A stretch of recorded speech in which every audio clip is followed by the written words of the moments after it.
السلام عليكم، شلونكم؟ ايش اخباركم؟ ان شاء الله طيبين. بسوي بامية بطريقة الجيزانية. شفت المقطع وقلت خلينا نجرب طريقة جيزانية، ما ادري انا صح ولا خطأ، ما ادري. اخذت البامية مجمدة، طلعتها قبلها بوقت وخليته عشان يفكك الثلج. والطماط احطه في قدر، هم يسوون بقدر الحديد هذا، ما ادري حجري، انا ما عندي، بسوي بهنا. احط شوي مويه نفس طريقتها. ها خلاص، الحين اغطيه واخليه يطبخ. احركها لين يمسح تحريك، ويلا اغطيه واخليه.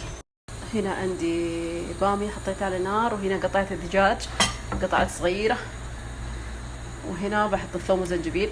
هنا بحط الشطة هذه، شوفوا حارة مرة، ما ادري وصلت ما جربت انا، بس طبخوا عيالي كل واحد يطبخ الوجبة قالوا حار. بحط منها نص ملعقة، ملعقة صغيرة كذا.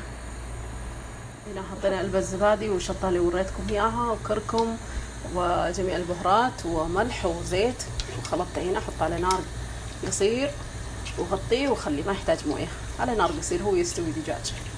هذا يسمونه دجاج مبحر. بس البامية استوى خلاص، الحين اطفي النار ونحرسها بالمحرسة هذه حقت البطاطس وارجع. هنا طريقتي بالرز، الرز الابيض حطيته فلفل، قرفة، وهذا شوي كم حبات فلفل اسود والكزبرة. احط شوي زيت. هنا حطينا شوي زيت وحركنا الفلفل والقرفة لين تطلع ريحة. بعدين احط الرز، رز مغسول. بسم الله. كبينا الرز في القدر وحطينا ملح، نحرك الحين. ترى ما يصلح تحركون الرز كثير، شيء بسيط كذا. نحط هذا، حطينا مويه ونغطيه خليه ما نحركه خلاص. وهذه البصل، كشنت البصل عشان احطه فوق الرز. عيالي ما يحبون الزبيب، ما حطيت زبيب، بس بصل وخلاص. هدية كيكة جديدة. أنا جا ما شاء الله كيكة. خلينا نقطع اليوم. ها جينا دودي.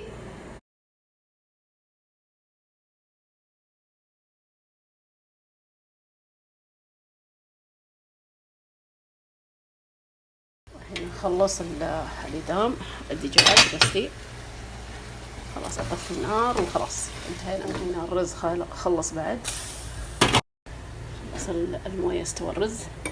بحط البصل اللي كرملته، شوفوه هذه البصل أرشه من فوق،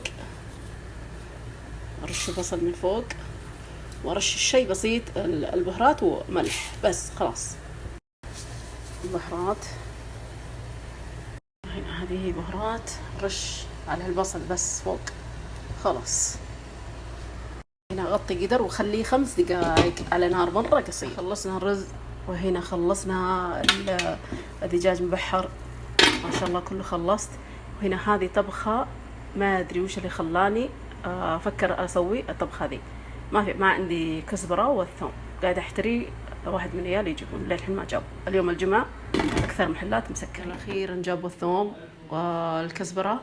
حطيت هنا كم حبة ثوم وحبتين صغار بصل. هنا حطينا ثوم، فرمت ثوم مع البصل وحطيت زيت خليه يذوب شوي البصل. أطحن كزبرة وشوي فلفل أسود بس. هنا بعد ما يذوب البصل أحط هذه البامية والطماط. بسم الله.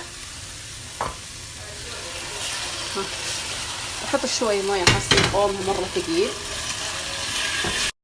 موية. بسم الله. هذا الكزبرة وفلفل أسود، ملح حسب الرغبة.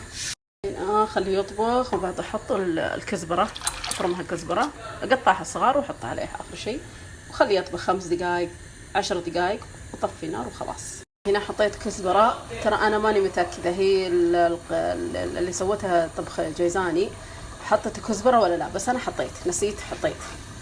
يلا زين، خليه يطبخ 5 دقائق 10 دقائق على نار قصير، ويلا. هذا الرز اللي سويت معكم، شوفوه. بحط الواحد موظف بيطلع الله يستر عليه، بحط لك ها، ونحط له من إدام شوي لأنه ما طبخ زين، بحط شيء بسيط له بس عشان يذوب بس. نحط له شوي دجاج، يلا ها.